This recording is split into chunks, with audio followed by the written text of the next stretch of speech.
तुकोबाराय विठ्ठल विठ्ठल तुकोबाराय विठ्ठल विठ्ठल तुकोबाराय विठ्ठल विठ्ठल. तुकोबांचं संकीर्तन नाही दादा आहे तिथून पुढे सुरू.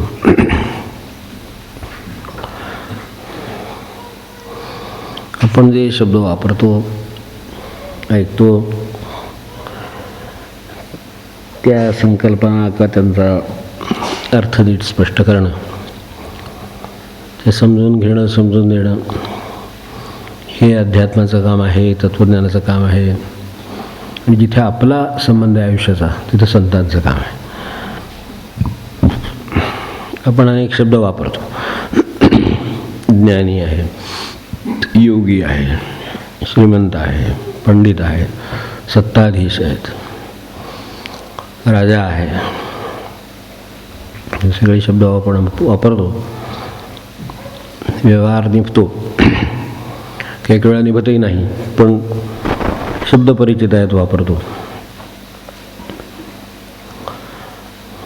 राजाचं आपल्याला निर्धन मनुष्य त्याच्याकडे गेला वगैरे माहिती आहे ना.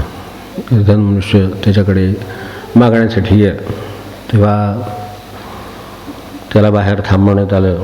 राजा प्रार्थनेत आहे. झालं की आपण या राजाची प्रार्थना सुरू होती. गोष्ट तशी आहे, राजाची प्रार्थना सुरू होती आणि तो परमेश्वराला प्रार्थना करत होता की बाबा मला एक उत्तम सेनापतीची गरज आहे, शेजारचं राज्य मला मिळू दे. राजकोष रिकामे आहेत, आजच्यासारखे त्यावेळेला बहुतेक असावेत. तर सगळे राजकोष रिकामे आहेत, त्याची भरपाई करण्यासाठी काहीतरी मार्ग दे. राजपुत्राला एखाद्या सम्राटाची सोयरीक दे, तो पण मार्ग असू शकतो. त्या पुरातन काळापासून चालत आहे. अशी एखादी सम्राटाची सोयरीक दे.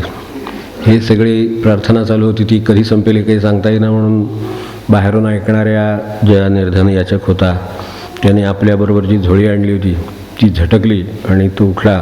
तेव्हा बाजूच्या राजाच्या सेवकाने विचारला, अहो तर त्यांच्या तर होत आले, तुम्ही थांबा. ते म्हणाले तेच मागतायत. त्यांचीच अवस्था वाईट दिसते, त्यामुळं आपण न थांबलेलं बरं. जर राजाची या अवस्था असेल, तोच जर मागतोय, तोच जर याचक आहे, तो ज्याच्याकडे मागतोय त्याच्याकडेच मागितलेलं बरं मग. असं असेल तर तेव्हा हे शब्द वापरतो आपण. राजा आहे सगळे ठीक आहे, पण यात श्रीमंत राजा ही संकल्पना थोडी आपल्याला जशा अर्थाने वापरायची होती तशी ती चुकली, म्हणजे ती पुरेशी नाही झाली. कारण त्याचा अर्थ मर्यादित आहे असं आपल्या लक्षात आलं. तसं गोष्टीवरून लक्षात येतं, असं व्यवहारात सुद्धा लक्षात येतं. निंबर्गी महाराज म्हणत आपल्याला भूतदयेचं एवढं महत्त्व सांगितलं जातं, तर त्याची मागे एकदा आठवण केली होती, परत एकदा करतो. निंबर्गी महाराजांचे बोधसुधेमध्ये एक वचन आहे, आपल्या वाचनात असेल. ते म्हणाले, भूतदयाल म्हणतात विशेषतः त्या काळात, म्हणजे हा श्रीमंतांचं काम होतं किंवा बड्यांचं काम होतं, किंवा भूतदया म्हणून म्हणलेले कुत्री पाळतात मुकेजीवर, त्यामुळे त्यांची सेवा करण्यासाठी ती पाळतात आणि त्यांना पोटा पाण्यासाठी इतर प्राणी मारून खायला घालतात. म्हणले काय भूतदया असं नंबर घेवायला सोडाले. तेव्हा ह्या भूतदयेत सुद्धा वापरताना जपूनच वापरायला पाहिजे. याचा अर्थ आपल्या जर लक्षात आला तर कल्पना येऊ शकेल काय म्हणायचं त्याला. तेव्हा हे सगळे शब्द वापरतो तसा तुकोबांनी जो शब्द एक स्पष्ट करण्यासाठी आपल्या समोर ठेवलेला आहे तो म्हणजे पंडित.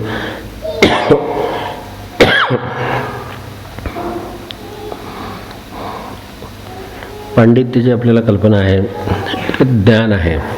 आपण ज्ञानी मनुष्य म्हणून शब्द वापरतो, पंडित शब्द वापरतो. एका अर्थानं ती पदवीसुद्धा असते, वेगवेगळ्या शास्त्रात ते असू शकते. तर आपल्याला एक जी ज्ञानाची उपजत ओढ आहे तर ती एक उपजत ओढ त्यातली ज्ञान ही आहे. मागे एकदा आपण जिज्ञासेबद्दल बोललो होतो, तर त्यावेळेला ते एक साधन आहे असं म्हटलं होतं. तर प्रत्येक माणसाला जिज्ञासा अगदी मूलभूत आहे, ती त्याच्यात सहज आहे. तिची दिशा काय आहे याच्यावर पुढचं सगळं अवलंबून आहे आयुष्य, पण आहे त्याच्याकडे. आणि त्यावेळेला आपण आठवण केली असेल तर ज्ञान व्हावं हे माणसाला वेळ शिकवावं लागत नाही, त्याला ज्ञान व्हावं असं आतून वाटतं. जसं भूक लागते तसं ज्ञान व्हावं असं वाटतं. तर फार लांब जायला नको. घरात जर काही बोलणं चाललं असलं, आपण बाहेरच्या खोलीत असलो तर ते कोणाबद्दल आणि काय चाललं आहे, निदान आपल्याबद्दल नाही ना, असल्यास काय असेल हे सुद्धा ज्ञान व्हावं असंच वाटतं. आणि त्यातल्या त्यात जर हळू आवाजात बोलत असतील तर जास्तच ओढ वाढते काय आहे ते समजून घेण्याची. तेव्हा त्यावेळेला ही आपल्याला एक समोर ठेवलं होतं की लहान मुलांना सुद्धा ही ओढ असते. आपण खेळणं खेळायला दिलं तरी सुद्धा ते खेळणं खेळण्यापेक्षा सुद्धा त्याच्यात दिवा कसा लागतोय, गाडी पळते कशी, ते खोलून बघावं असं त्यांना वाटतं. म्हणजे त्याचं ज्ञान व्हावं हे कसं झालं. तेव्हा हे सगळे शेवटी पांडित्याकडे जातात. तर त्यातून मूल शिकत जातं. आपण शिकतो आहोत, आपण हा ज्ञानी होतो, पंडित होतो असं आपण म्हणतो. विद्वान होतो असं म्हणतो. विद्वान शब्द महाराजांनी जपून वापरलेला आहे, अनेक वेळेला वेगवेगळ्या संदर्भात मुद्दाम स्पष्ट केलेला आहे. विद्वानला महाराज मांडले आपल्या लक्षात आहेत की ज्याचं आयुष्याचं खरं ध्येय ठरलं तो खरा विद्वान. विद्वत्ता मिळवून जर आपल्याला आयुष्यातलं खरं ध्येय जर ठरवता येत नसेल तर त्या विद्वत्तेचा भार वाहण्यापलीकडे त्याचा काही उपयोग नाही. कारण ध्येय नाही ठरलं तर पुढचं सगळे मार्ग ठरत नाहीत, आणि चुकीचं ध्येय असलं तर मार्ग चुकतात आपोआपच. तर महाराजांनी ते घेतलं आहे. इथे तुकोबांनी या पंडित शब्दाबद्दल काय म्हटलं आहे आणि आपल्या कल्पना काय आहेत बघायला हरकत नाही.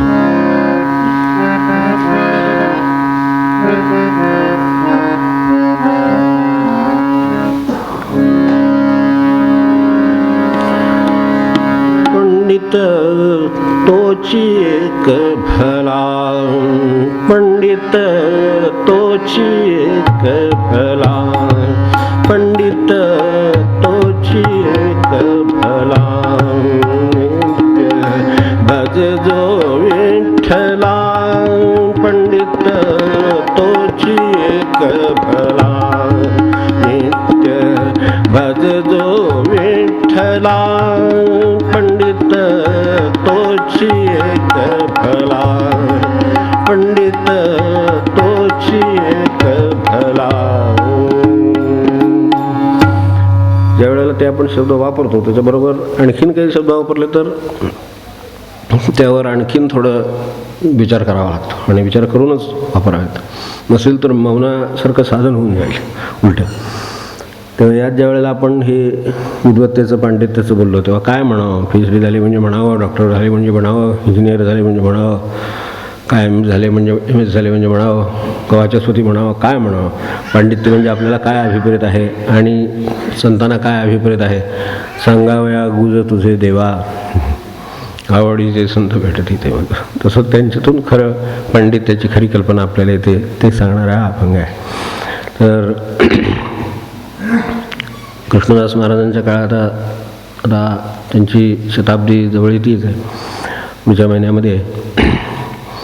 तर त्यावेळेला जेव्हा त्यांच्या मगाशी जसं महाराज म्हणाले म्हटलं की आयुष्याचं ध्येय ठरतं, तसं त्यांच्या आयुष्यापुरतं त्यांचं ध्येय ठरलं.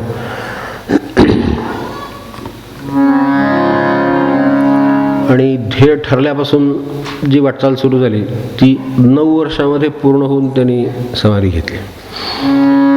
आणि हा काळ किती वयाचं किती वर्ष आहे तर 26 ते 34. वयाच्या 26व्या वर्षी ध्येय ठरलं, 34व्या वर्षी साक्षात्कार आणि समाधी. त्यांचं ध्येय ठरलं ते सुद्धा समोर ठेवण्यासारखं आहे. म्हणजे पांडित्य किंवा ध्येय हे सगळ्याच्या बरोबर काय असतं त्याची थोडी कल्पना येते.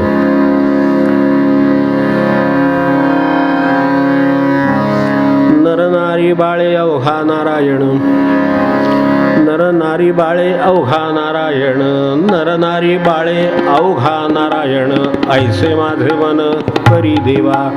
नर नारी बाळे अवघा नारायण, ऐसे माझे मन करी देवा. नको काम क्रोध द्वेष निंदा द्वंद्व, नको काम क्रोध द्वेष निंदा द्वंद्व, अवघा गोविंद निस्संदेह, अवघा गोविंद निस्संदेह. असावे म्या सदा विषयी विरक्त, असावे म्या सदा विषयी विरक्त. काया वाचा चित्त तुझे पायी, काया वाचा चित्त तुझे पायी. करोनिया साह्य पुरवी मनोरथ, करोनिया साह्य पुरवी मनोरथ. व्हावे कृपावंत तुका म्हणे, व्हावे कृपावंत तुका म्हणे, व्हावे तुकावंत, व्हावे कृपावंत तुका म्हणे. हात त्यांच्यासमोर त्यावेळेला त्यांच्या ध्येयाचा आहे. तेव्हा याच्यात नुसतं पंडित शब्द वापरला त्याने, पंडित भला असं. आता जो आपण तुका म्हणे तोच दास त्या देखील या जाती दोष. या अवस्थेला जाणारा जो पंडित, तो पंडित तोच एक भला, नित्य भजे जो विठ्ठला. पंडित तोच एक भला. पंडित खूप असतील. आधी मुळात पंडितले कशाला म्हणायचं म्हणून म्हटलं की ते आपल्याला नीट कल्पना असावी. या अर्थाने ते ध्येय ठरलं आहे, ती योग्य आहे, त्याची वाटचाल करता आहेत, ते पंडित आहेत, हे बरोबर. त्यातही परत असं म्हटलं की आणि एक शब्द लावला, पंडित भला म्हटले. नुसता भला पंडित. तेव्हा नुसत्या नावाला असं काहीतरी एखादं विशेषण लावलं की आपल्या लक्षात येतं. सासू शब्दाने बोध होतो, सून शब्दाने बोध होतो, मुलगा शब्दाने बोध होतो, पत्नी शब्दाने बोध होतो, पती शब्दाने बोध होतो. सहज आपण त्याला चांगली सासू, थांबा इथंच थांबा, चांगली सून, चांगली पत्नी, तेव्हा चांगला साहेब, चांगला कारकून, काय आपल्याला काय म्हणायचं त्याच्यामुळे फक्त चांगला शब्द लावला भला.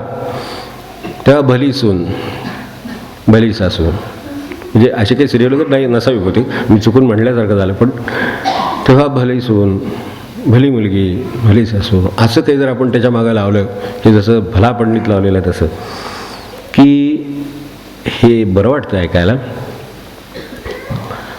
पण त्याच्यात केवढी व्याप्ती येते.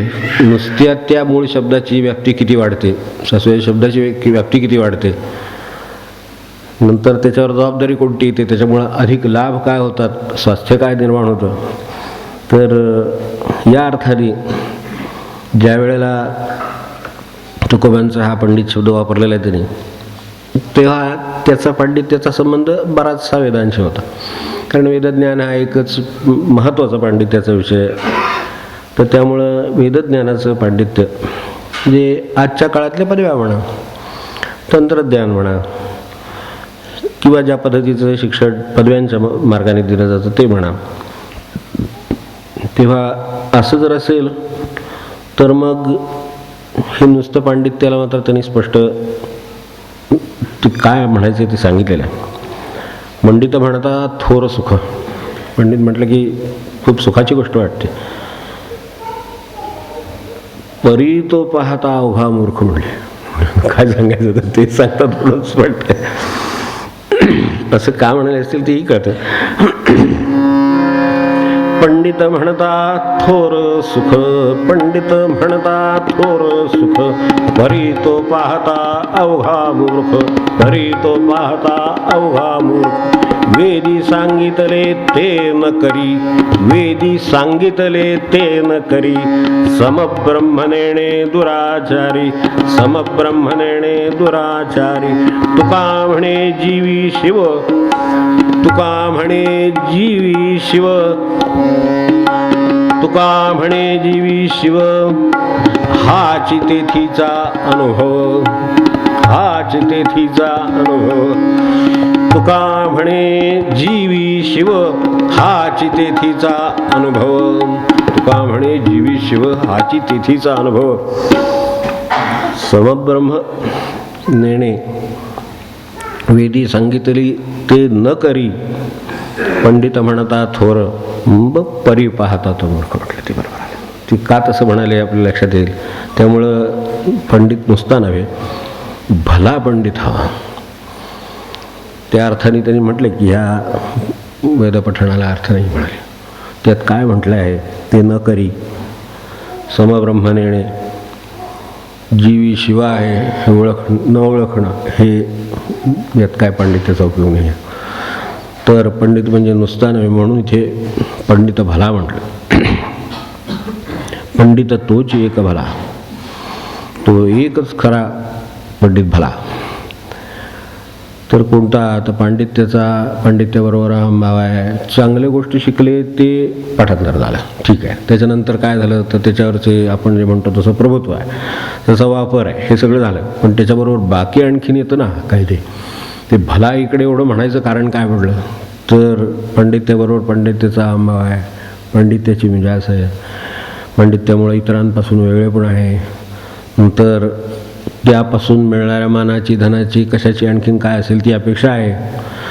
नंतर त्याबरोबर नुसत्या अपेक्षा होत नाहीत, पांडित्याने दुसऱ्यांची उपेक्षा होते. त्या अपेक्षेने कुठं भागते.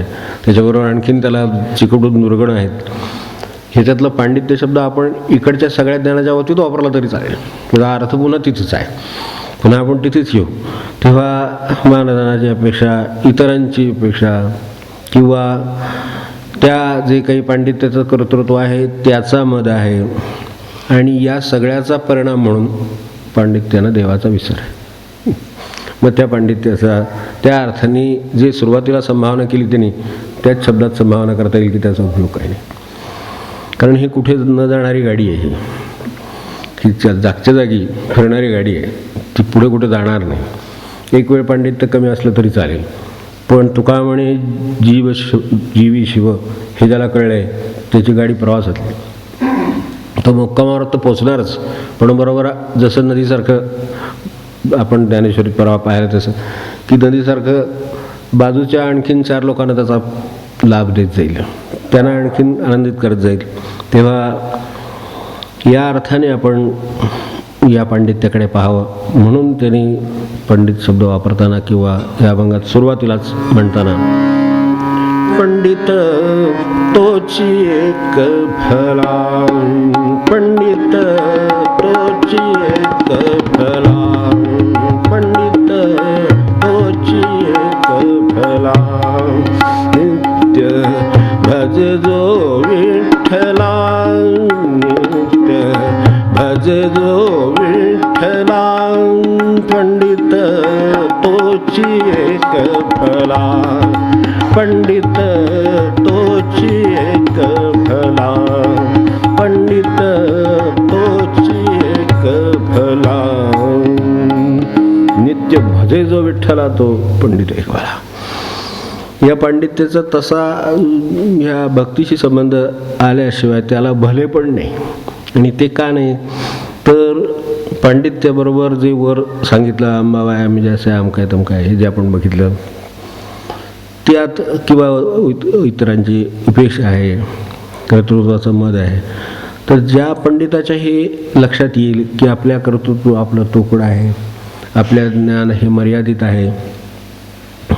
खरं सांगायचं तर ज्ञान होणं म्हणजे किती शिकायचं राहिलं, किती अज्ञान आहे याची जाणीव, त्याने जी खरी व्याख्या ही कळायला लागलं केव्हा की कळायचं किती राहिलं आहे हे ज्याला कळायला लागलं त्याला खरं कळायला लागलं.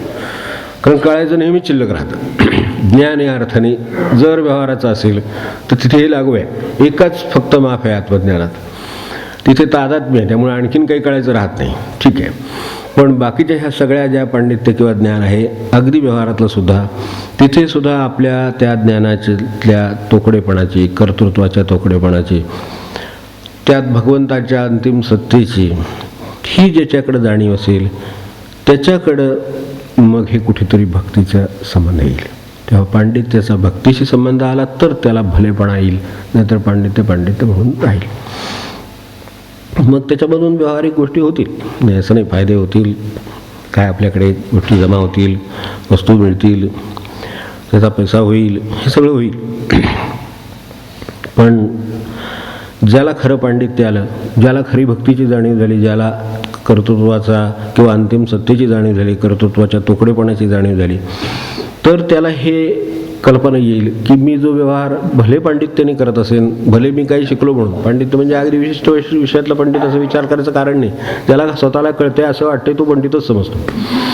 आपण आपल्या व्यवहारामध्ये घरामध्ये पंडित कमी नसतात, हो की नाही, घरोघरी, घरामध्ये म्हणण्यापेक्षा सुद्धा घरोघरी सगळ्यांना ते कळतंच आहे. तर हे जे वाटतं त्या बाबतीत विचार करावा की मग भगवंताची थोडीशी कल्पना त्यातून येईल की आपल्या व्यवहाराकडे लक्ष जाईल तर भगवंताचा व्यवहार कसा आहे ते लक्षात येईल. तर त्याची जाणीव व्हायला त्याला सुद्धा एक प्रकारचं पुन्हा ज्ञान थोडं गरजेचं आहे. ते ह्या पांडित्यामध्ये पुढे अजून थोडं जायची गरज आहे, थोडं प्लस प्लस प्लस पुढे जायला पाहिजे पांडित्यामध्ये. तर मग लक्षात येईल की साधा व्यवहार आपण करतो तो स्वार्थी आहे आणि दुसरा एक जगामध्ये व्यवहार करतो भगवंत तो निस्वार्थी आहे. फरक सर्व लक्षात यायला सुरुवात होते आणि मग खऱ्या अर्थाने मग भक्तीचा संबंध कुठेतरी यायचा येतो, त्यामुळं खऱ्या भलेपणाचा संबंध येतो. तर याची जेव्हा जाणीव होईल तेव्हा मग त्याच्या जीवनात कुठेतरी भक्तीचा संबंध पंडिताच्या येईल. तेव्हा असे आपण खूप माणसं बघितली असतील, असे खूप व्यवहाराचे सुद्धा ज्ञानी माणसं बघितली असतील, पण त्याच्यामध्ये हे भलेपण असेल का नाही आणि ते कशाने येईल याचा हा उलगडा आहे. तेव्हा ही जाणीव होईल. लौकिकानं मनुष्य कितीही मोठा असला तरी तो भगवंताच्या भक्तीशिवाय राहणार नाही. लौकिकानं तो मोठा असू दे, त्याचं काय जे लौकिक पांडित्य आहे ते त्याच्याजवळ असू दे, पण खऱ्या अर्थानं त्याला भलं व्हायला भक्तीशिवाय दुसरा मार्ग नाही. तेव्हा कारण ती सुद्धा इथे म्हटलं तसं भक्ती करील विठ्ठलाची, नित्य भजे जो विठ्ठला, तो का भक्ती विठ्ठलाची करेल तर या सर्व गुणांचा जो अंतिम स्वामी, या सर्व गुणांची जी अंतिम मर्यादा किंवा अमर्याद गुण असं म्हणू आपण त्याला, अगणित गुणांची स्थान, त्याची त्याला ओढ लागेल किंवा त्याची त्याला कल्पना येईल आणि त्याच्याकडे प्रवास जो सुरू होईल त्याला आपण भक्ती म्हणता येईल. तेव्हा जो अशा तऱ्हेनं कुठलाही पंडित बघा, तो दुसऱ्यासमोर नम्र व्हायला तयार नाही. जो थोरात पुढं नम्र होत नाही तो पंडित नव्हेच, कारण तो त्याला अजून कळायचंच आहे. जगाची थोरवी कळली तर त्याला त्या पुढच्या पंडिताचा नमस्कार करायची बुद्धी होईल, समजून घ्यायची बुद्धी होईल. हे काही वेळेला असं वाटतं की हे पांडित्याचा विषय त्यांनी काढलाय खरा, तो तसा इतका सार्वत्रिक आहे आणि इतका माणसाला ज्ञान, माणसाला अहंकार इतका सूक्ष्मपणे निर्माण करतं आणि बेसावत करतं की अज्ञानाची जाणीव वगैरे वगैरे या गोष्टी सगळ्या म्हणजे डोक्यात सुद्धा येत नाहीत. इतक्या जे त्याची जाणीव होईल का नाही असं वाटतं काही वेळेला. असं जर माणसाला ज्ञान होत असेल तर आपण पाहिलं असेल तर त्यात म्हणजे अगदी साधं म्हणजे उदाहरण सांगायचं किंवा समोर ठेवायचं म्हणजे फुग्यात हवा भरून तो फुगा सोडतात, त्याला कोणीतरी धक्का देतो. ही लहान मुलं खेळत असतात तर फुग्याला धक्का देतात, तेव्हा हवा कुणीतरी भरतो आणि धक्का बसतो म्हणून तो फुगा वर गेलेला दिसतो. पांडित्याची अवस्था साधारण अशी आहे, पण ती पांडित्याच्या लक्षात कधी येईल कोणास ठाऊक की कुणीतरी हवा भरली आहे आणि देवाने एक धक्का दिला आहे म्हणून हे आकाशात दिसते. थोड्या वेळानं जरी लक्षात नाही राहिलं तर ते खाली येईल किंवा तो भगवंताचा धक्का परत नाही बसला तर ते जाग्यावर बसेल आणि हवा निघून गेली तर त्यात काही राहणार नाही. हे लक्षात यायला त्याच्या मागं भगवंत आहे म्हणून आपण आहोत, भगवंत आहे म्हणून हे ज्ञान आहे, भगवंत आहे म्हणून ज्ञान मिळवण्याची शक्ती आहे आणि हे ज्ञान पुन्हा अपरंपार आहे. तर ह्या सगळ्याची जाणीव ज्याला होईल ती एक वेळ ही ह्या फुगा जमिनीवर येऊन त्याला कदाचित जाणीव होईल, पण पंडिताला होईल की नाही सांगता येत नाही.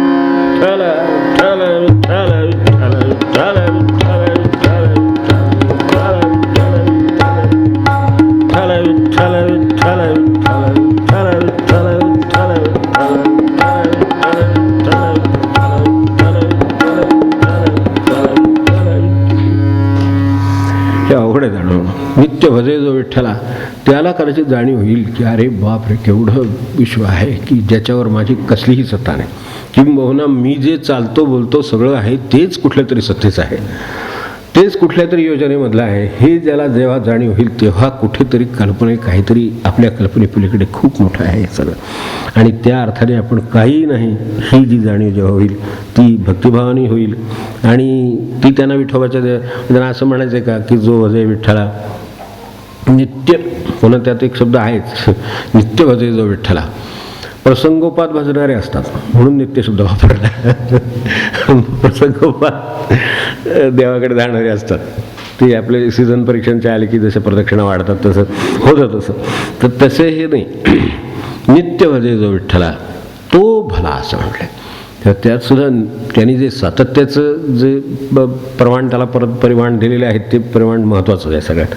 तर त्या अर्थाने त्यांना फक्त विठोबा म्हणजे काय विठोबाच्या देवळात असं म्हणायचे का, तेवढं जाऊन यावं त्यांनी, किंवा काय असेल ते त्याचं भक्तिभाव त्याला अर्पण करावा किंवा त्यासाठी त्या करावा एवढं अपेक्षित आहे का, वाटत नाही तसं. त्यांनी त्याच्यापुढं त्याला परिमाणही लावलेलं आहे की हे जे विठ्ठलाची भक्ती आहे ती भक्तिभाव म्हणजे नुसतं कुठल्या विठोबाला किंवा कुठल्या अशा तऱ्हेनं कदाचित आपण दुसऱ्या रामाला जाईल आणि कुठे शंकराला जाईल, आणखीन कुठे जाईल, दत्ताला जाईल, हे जे जाईल याच्यावर ही सगळी भक्तिभाव पूर्ण होत नाही. त्यांना तसं काही विठोबाच्या देवळात म्हणजे विठोबाच्या देवळात असंच अपेक्षित नाही, विठोबा म्हणजे विठोबाच अपेक्षित नाही. मूळ काय परब्रह्म असेल त्याचा आपल्याला जे रूप भावला असेल किंवा सगुणामध्ये ज्या ठिकाणी आपलं मन एकाग्र होतं असं असेल ते त्यांना अभिप्रेत आहे. पण तेवढंही नाही, त्याच्याही पुढं त्यांना काहीतरी अभिप्रेत आहे, ते त्याच्यात पुढं म्हटलं आहे.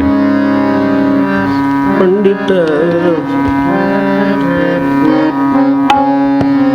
पंडित तोची एक भला, पंडित तोची एक भला, नित्य भज जो विठ्ठला,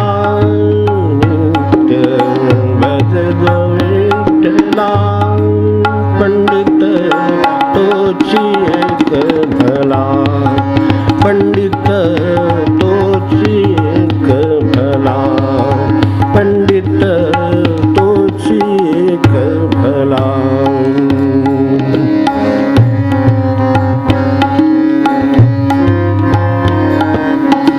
पुढे तरी म्हटलं अवघे सम ब्रह्म पाहे, अवघे सम ब्रह्म पाहे, अवघे सम ब्रह्म पाहे, सर्वाभूती विठ्ठल आहे, सर्वाभूती विठ्ठल आहे, सर्वाभूती विठ्ठल आहे, तोची एक भला, पंडित तोची एक भला, पंडित तोची एक भला.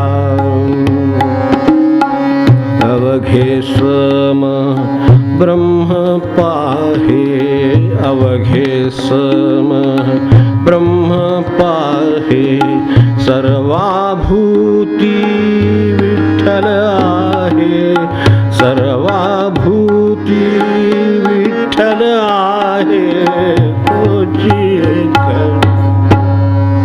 पंडित तोची एक भला, पंडित तोची एक भला. अवघे सम ब्रह्म आहे, सर्वाभूती विठ्ठल आहे. म्हणजे आता ते देवळातला विठ्ठल मोकळा झाला. ज्या वेळेला कृष्णमूर्तीनं आता त्यांची पुण्यतिथी आली, त्यांच्या पुण्यतिथीच्या कुठल्या प्रसंगात मला माहीत नाही आठवण, त्यावेळेला मंदिर प्रवेशाचे त्यावेळेला संघर्ष झाले, 30-32 सालातली गोष्ट असेल.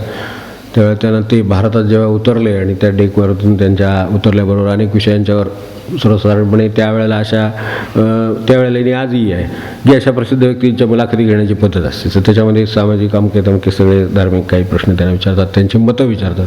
जसं त्यांना विचारलेलं होतं याविषयी आपलं काय मत आहे, सगळी देव सगळ्यांना मोकळे असावीत वगैरे असं इथे प्रवाह आहे. ही त्यावेळची गोष्ट आहे, प्रतिक्रिया महत्त्वाची आहे.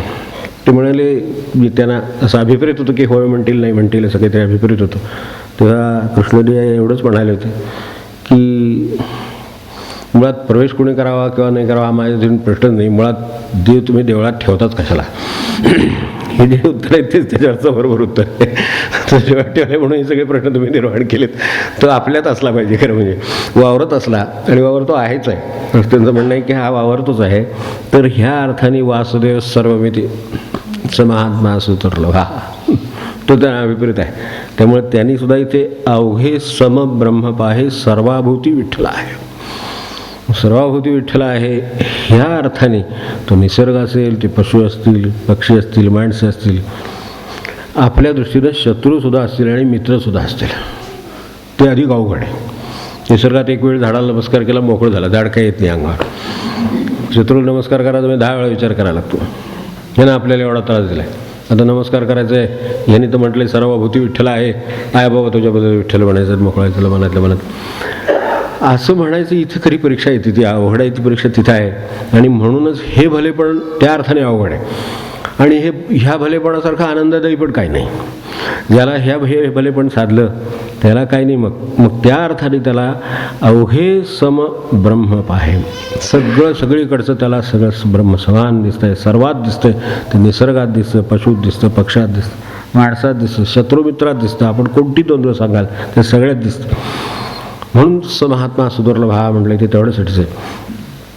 तर आपल्याला ह्याच्यातला स्तुतीतला करणाऱ्यातला परमेश्वर विठ्ठल दिसेल की भगवंताला कदर आहे माझ्या गुणांची, असं काहीतरी वाटेल. बघा त्याच्याकडून त्यांनी ते वदवलं चांगलपणाचं. आणि ते ऐकायला कोण, ह्याच्यावर पुन्हा कृष्णमूर्तींनी बोट ठेवलेलं आहे. ते म्हणले कुणी आपल्याला जर चांगलं म्हणालं, समजा म्हणजे समजा आपण कोणी आपल्याला चांगलं म्हणते अशी कल्पना करू, तर ते चांगलं म्हणते एवढ्यावर आपलं भागत नाही बघे कृष्णमूर्ती. त्या आपल्याला चांगलं म्हणत असताना कोणीतरी तिथे ऐकायला लागतं. नाहीतर म्हणले इतकं चांगलं वाटत नाही म्हणले मला. तरी सगळ्या बारीक सारीक गोष्टीवर कसं बोट ठेवलं ते बघण्यासारखं आहे. आणि हा अनुभव आला असेल खाजगीत, जर कोणी आपल्याला खूप चांगला आहे तुम्ही असं म्हणलं, त्याऐवजी त्यानं जर असं 4 माणसांच्यात वगैरे असताना जर म्हणलं आपल्याला, तर जे काही बरं वाटतं, किती पट असतं हे सांगणंसुद्धा अवघड. तर त्याची काय आहे तर ते एक वेळ ठीक आहे, हा स्तुतीवाला, तर त्यामुळे तो विठ्ठल कळतो.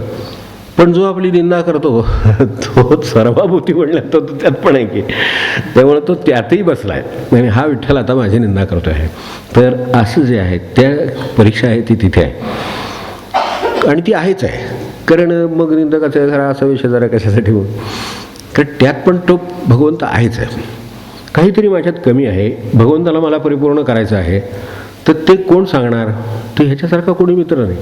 त्यामुळे तो ते आपल्याला कल्पना देत असतो की हे कमी पडतं आहे, स्वभावात काय आहे, तुमचा स्वभाव रागीट आहे असं म्हणतोय. असं 4 चौकात म्हणू नये, खरं म्हणजे घरात सांगितलं आपल्याला तर बरं पडतं असं वाटतं त्या वेळेला.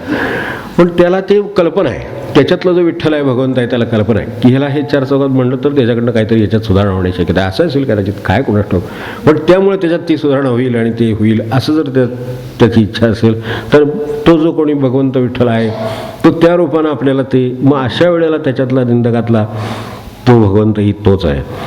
अवघे सम ब्रह्म आहे, सर्वाभूती विठ्ठल आहे, सर्वाभूती आहे. आणि तो दोन्हीतही आहे, तिन्हीतही आहे. जितके प्रकार आपण कराल तितक्या सगळ्या प्रकारात आहे. विशेषतः ही द्वंद्व वाटतात जिथे स्तुती आणि निंदा आहे, किंवा हे आत्ता म्हटलं तसं लोभ आहे, त्याग आहे, काय माणसांच्याबद्दल आपल्याला जे जे काही द्वंद्व विचारात घ्यावीशी वाटतात ती सगळी, त्या सगळ्यामध्ये तो आहे. तर तो राहणार. आणि असा सगळीकडचा भगवंत ज्याला पाहता आला त्याला त्या अर्थाने खरा भगवंत कळला आणि तो पुढे जायला उपयोगी पडेल. त्याला खऱ्या भलेपणाला तो उपयोगी आहे.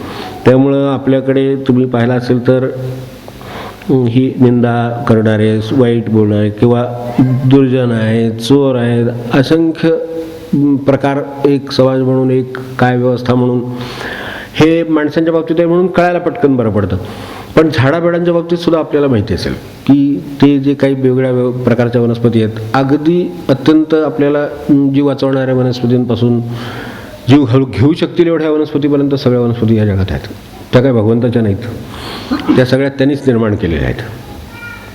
विनोबा जसं म्हणायचे की हा राम प्रहार आणि बाकीचे काय हा राम प्रहार आहेत म्हणले, विनोबाचंच पटत असायचं, त्यामुळे ते सगळे राम प्रहारच आहेत म्हणले. जर आपल्याला चिंतनच करायचं असेल रामाचं तर कोणत्याही प्रहरी करायला हरकत नाही. तर तसं हे खरं आहे. तर ह्याच्यातले सगळीकडे तो ह्या वनस्पतीत तो आहे, ती मला वाचवते. आणि विषारी वनस्पतीमध्ये तो नाही असं नाही, त्यात पण तो आहेच, त्याचा सुद्धा उपयोग आहे. वैद्यकशास्त्रवाले आहेत त्याला त्याची कल्पना असेल की त्याचाही उपयोग माणसाला वाचवण्यासाठी आहे.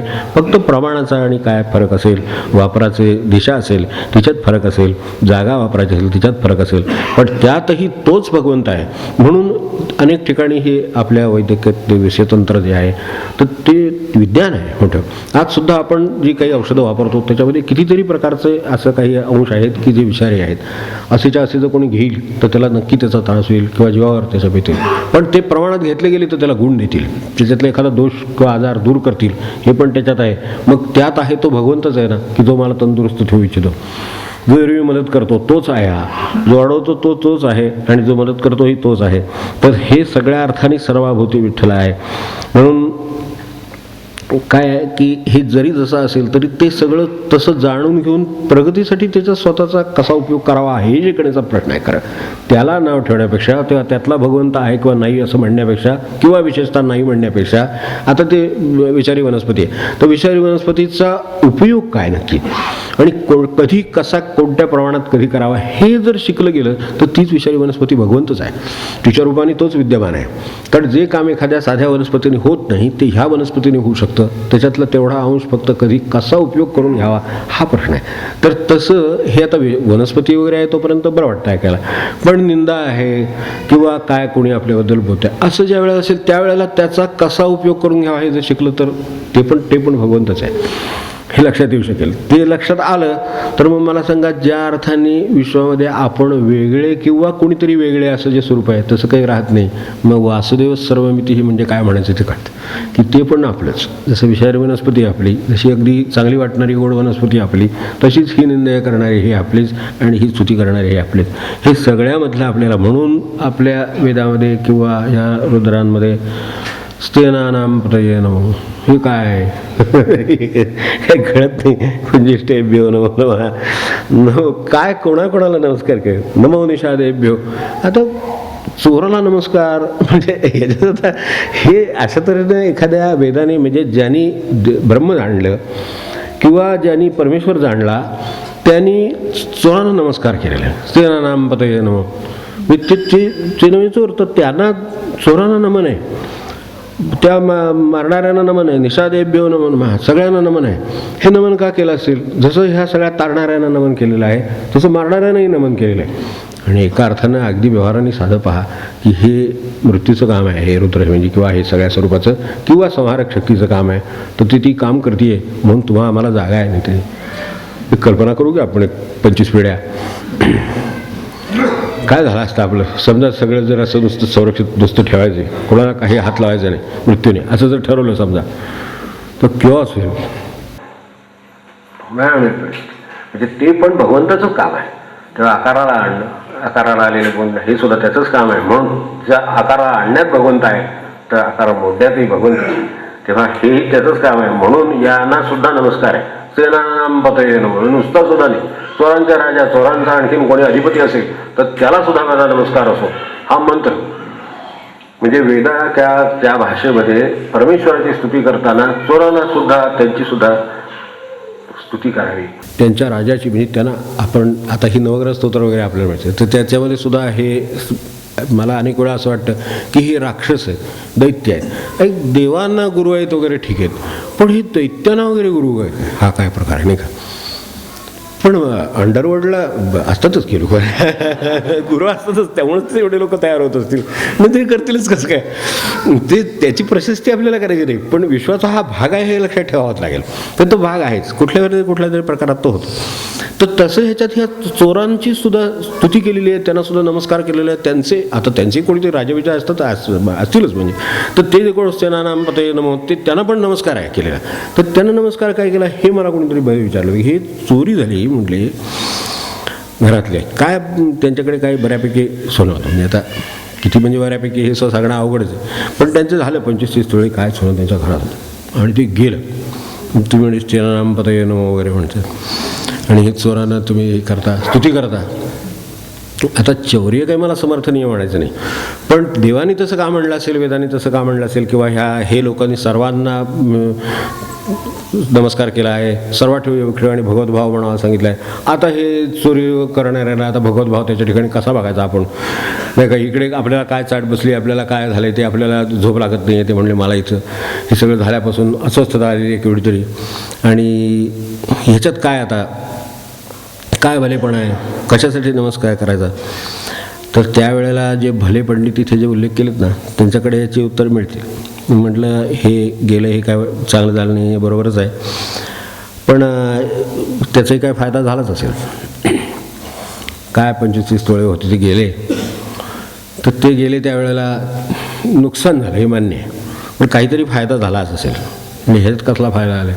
म्हणजे एक फायदा नक्की की आपलं आयुष्य काय मिळवण्यासाठी घालवावं, काय बाळगण्यासाठी घालवावं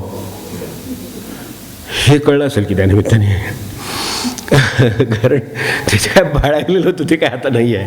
आपण आपलं आयुष्य चालू आहे, आपला व्यवहार चालू आहे, त्याच्यावर काय अडचण आली नाही. उद्या बाबा आखरी आमटीचा प्रश्न आला आहे असं काही झालेलं नाही आहे. पण आधीचं आयुष्य जे ते मिळवण्यात घालवलं, ते सांभाळण्यात घालवलं, मग पुन्हा काळजी करण्यात घालवलं, तर ते आले आणि आता ती वस्तू घेऊन गेले. आपल्याला कळलं नाही, ती वस्तू घेऊन गेले. आता ती वस्तू नाही. त्यामुळं मागे एक काळ गेला तो गेला, मिळवण्यात गेला तो गेला, साठवण्यात गेला तो गेला, काळजी करण्यात गेला तो गेला. तो भगवंताचाच मिळालेला काळ गेला ना. त्याने आपल्याला जो काळ दिला होता तो आपण त्याच्यासाठी घालवला, त्याच्यातून निष्पन्न तर काही झालं नाही. पण हे जे त्यांनी काम केलं त्यामुळं आता इथून पुढल्या काळ आपला काळजीचा वाचणार. आता आपल्याला काही काळजी करायची गरज राहिली, राहिलीच नाही वस्तू, तर काळजी नाही आता काही. आणि भगवंताचा नावाचा वेळ आता जायचं काय कारण नाही. त्यामुळं तो सुद्धा जाताना भलं करून गेलेला आहे काहीतरी, एवढं नक्की. या चोरीची प्रशस्ती नाही, पण त्याच्याकडे सुद्धा काहीतरी वासुदेवत्व आहेच, त्याच्याकडे काहीतरी भगवंत पण आहेच. तर त्यामुळं आता भगवंत असं कसं काय केलंच म्हणून तरी निदान भगवंत तोंडातून आला, ठीक आहे तरी चालेल. ते समजा तसंही आलं नसलं आणि हे गेलं ते गेलं आता, पण त्यामुळं आता आपल्याकडे काय राहिलं नाही. आणि त्यामुळं आता सांभाळण्याची काळजीचा विषय संपून आता दिवसातला वेळ मोकळा झाला. तर तो जो काही डोक्यात मागे राहत होतं की हे कसं राहील, कसं सुरक्षित राहील ना, हे होईल ना, झोप लागत नव्हती वगैरे जे काय होतं ते सगळं आता बंद होऊन छान झोप लागायला गेली. आपल्याकडे काय नाही, त्यामुळे काय प्रश्न येत नाही. तेव्हा आता निश्चिंतपणे आपल्या नामाला घालवता हा वेळ येईल, सार्थक साधता येईल, उरलेल्या काळात तरी निदान हे करता येईल. तर हे सुद्धा तो जाता जाता करून गेलाच ना. हे जर गेला असेल तर त्याच्यातही काहीतरी भगवंत होताच. आणि हा सगळा भगवंत ह्या प्रत्येक अवतारामध्ये सगळीकडे एकत्र केले आहेत. त्यांनी निसर्गातला एकत्र केला आहे, प्राण्यातला एकत्र केला आहे, अगदी वाघ सुद्धा. आपल्याकडे ह्या सगळ्या देवतांचंही पाहिलं असेल तर जवळ कोणाच्या तरी वाघ आहेत, कोणाच्या तरी जवळ ते गाय आहे, बघितलं असेल आपण. तसं आपल्याला कृष्णाला गायीशिवाय तसं पाहणं अवघड आहे. बघा, पण ही जी काही समोर आपल्या डोळ्यासमोर काही प्रतिका असतील तर लक्षात येईल. रामाची वानरांशी मैत्री आपल्याला त्याच्याशिवाय राहणारच नाही, त्याच्याबरोबर तो असणारच. म्हणजे किती ते जवळजवळची नाती त्यांनी करून ठेवलेली आहेत. कारण त्यांना वासुदेवच सर्व मी तिथे सांगायचं आहे, सगळ्यात भगवंत आहे बघायला सांगायचं आहे. तर तो बघायला सांगायचं म्हणून त्यांच्याबरोबर हे सगळे आहेत. चित्रप्रभूंचं आपल्या त्या श्वानांच्या शिवाय ते चित्रप्रभूंचं पुरं होत नाही. असं आहे. त्यामुळे ते प्रत्येक ठिकाणी हे सगळ्यांच्याकडे हे स्थान दिलेलं आहे. त्या सगळ्यातला भगवंत पाहता यावा. आपल्याला हे पटणं अवघड आहे, पण यांचे सेंट फ्रान्सिस होतं तर तो हे फिरायचे ना, साप बी फिरायचे. ते साप आला की तो सर्वसाधारणपणे त्यांचं कार्य काय असतं की ते त्यांचंही सरपटायचं काम आहे. आम्ही चालतो, इतर प्राणी सरपटतात, तसं क्रिया म्हणून एकच आहे. तेही पोटा पाण्यासाठीच सरपटत आहेत, आम्ही पोटा पाण्यासाठी. आता सरपटतो म्हणायचं नाही, चालतो म्हणायचं. शेवटी तीही वेळ येते, पण नाहीतरी वेगळ्या भाषेत तेच करावं लागतं. शेवटी 10ला सोडणार नाही, रात्री नाही म्हटलं तर 11ला बरं ठीक आहे, 11ला तरी सोडा म्हणायची वेळ ती. म्हणजे तेच करतो. फक्त आपण आता माणसात, त्यामुळे आपण म्हणायचं नाही जॉब आहे म्हणायचं त्याला, म्हणजे ठीक आहे, म्हणजे जरा बरं वाटतं. तर काय हरकत नाही. ते का बाहेर येतात? एरवी नाही येत, पण त्यांची जी जागा आहे राहण्याच्या त्यांच्या तिथं ते सुखी नाही होते. स्वतः राहत असतात, स्वतः त्यांचं काम चालू असतं. आता अप्रिमित पाऊस पडतो, पावसाळ्याचे दिवस आहेत काही वेळेला, त्यावेळेला असे पाऊस येतात. मग त्यांची ती बेळं भरून जातात, त्यांच्या जागेत त्यांना राहता येत नाही, जी घरं भरून जातात, म्हणून ते बाहेर पडतात. ते कुठेतरी आसरा येतात आणि कुठल्या तरी एखाद्या आडचा बघून कुठं लाकडं टाकलेली असतात, कुठं हे टाकलेले असतात, वस्तू फळ्या टाकलेल्या असतात, अशा ठिकाणी येऊन निवांत बसलेले असतात. आम्हीच दंडुके घेऊन सुरुवात करतो. मग त्या ठिकाणचा भगवंत नाही पाहत आहेत, पण ते त्यांना पाहता येतो. तो पाहता यावा. तर हा फ्रान्सिस सांगत होतो ना, तर त्याचं असं होतं. तो म्हणायचं की अरे वा, मित्र आलास बरं झालं तुझा, म्हणजे जसा अतिथी असतो एखादा, तो म्हणजे विनोबा म्हणायचे आपण आपल्याकडे एखादा पाहुणा आला, अतिथी आला, तर काय आपण दंडुका घेऊन का बाहेर पडतो? म्हणजे अर्थात अतिथी कसं याच्यावर आहे, पण निदान असं तरी करत नाही. एक वेळ घरात नाही म्हणून सांगायचं वगैरे म्हणत असतील, पण असं तर काही करत नाही. पण हे आपला पाहुणा, तर त्याच्यामागे मात्र दंडुका घेऊन लागतो. तर तसं त्याचं कारण नाही, त्याच्यामुळे भगवंत आहेच म्हणून एवढं आपलं हे शंकराचा अवतार आहे किंवा हे सगळे देव आहेत, प्रत्येकाच्या ठिकाणी ते काहीतरी आहेच त्याच्यातलं. एक तरी कुठला तरी प्राणी, काहीतरी झाड, एखादं श्वान, एखादे सगळं बरोबर ठेवलेलं आहे आणि ते आज दाखवून दिलेलं की हे सगळं मीच आहे. तसं कारण तसाही मनुष्य तिथून वाचून आणखीन काय तो जगणार आहे असं आहे का? नाही, तो जाणारच आहे. ह्याने जाणार तर ह्याने जाणार आहे, आणि येणारा कोणतरी येणारच आहे. तर त्यामुळं ती जे त्यावेळेला जी अस्वस्थता आहे ती अस्वस्थता राहणार नाही जर एकदा हे कळलं. आणि मग ज्या अर्थाने त्यांना पांडित्य, ज्या अर्थाने त्यांना भगवंताचं ज्ञान अभिप्रेत आहे, भले पण अभिप्रेत आहे, तर भले पण येईल का? एकदम नाही येणार. आपल्याला पाहायला आले तरी एकदम ठाडकन एकदम मनुष्य उडी मारतो बघितलं. अहो केवढी माणसं, म्हणजे आता जाऊ देत, आता कशाला आपल्या प्रपंचात पडलं पाहिजे ते सगळं पुन्हा डोक्याला परत येईल. तर म्हणजे आपण पाहिलं असेल की एवढ्या घरातल्या वीर पुरुष असतात, त्यांना घाईला आणणाऱ्या, म्हणजे घाईला म्हणजे चांगल्या अर्थाने म्हणतो मी, की त्यांना सुद्धा घाबरवून सोडणारे व्यक्ती असतात घरातले, आपल्याला माहिती असेल. पण त्या बायका एवढीशी फार कुठे कोपऱ्यात त्या तिकडच्या, ती तिथं हल्ली की इथं काही होतं. विठ्ठल विठ्ठल विठ्ठल विठ्ठल विठ्ठल विठ्ठल.